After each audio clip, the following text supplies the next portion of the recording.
Ramogi wasudo kendo wadhi motene kod weche mag romo mag pango weche siasa. Jotend kweth makwedo kata maketo piny owacho tesre ojiwo mondo okang' ma itiyo godo e pok mag mwandu ma pacho ka obed kod dwaro mag kaunti ma okang' mar pok mag mwandu kaluwore kod ng'eny mag ji kod duong' mar kaunti. Kamano giwacho ni medo pogo oganda.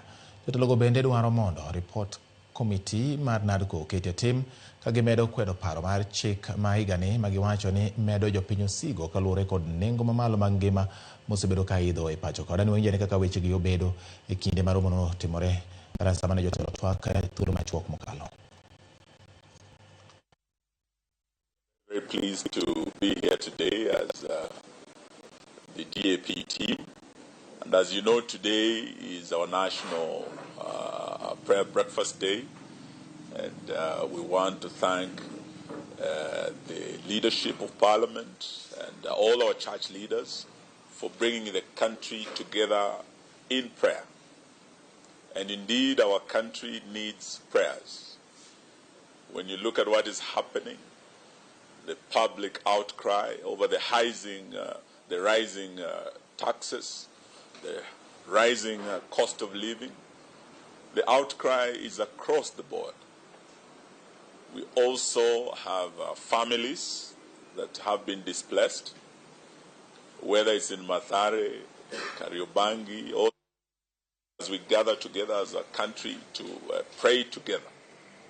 We must also pray that this government hears the cries of Kenyans and does what is right. They should lessen the burden of taxation on poor Kenyans, as it is said in the book of Isaiah, to undo the heavy burden and let the oppressed go free.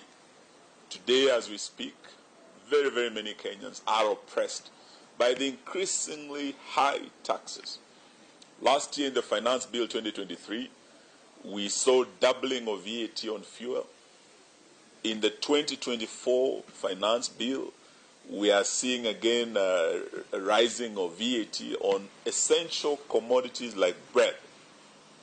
These are things that in the previous government with President Uhuru Kenyatta, we had zero-rated so that we cushion Kenyans, particularly Kenyans who have a very limited income, to be able to afford essential commodities, to be able to put bread on the table, and to be able to make ends meet. But when you now remove these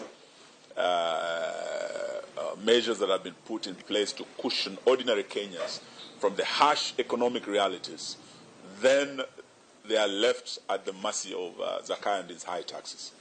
So that is why today as we pray, let us pray for Zakayo to soften his heart and listen to the cries of Kenyans.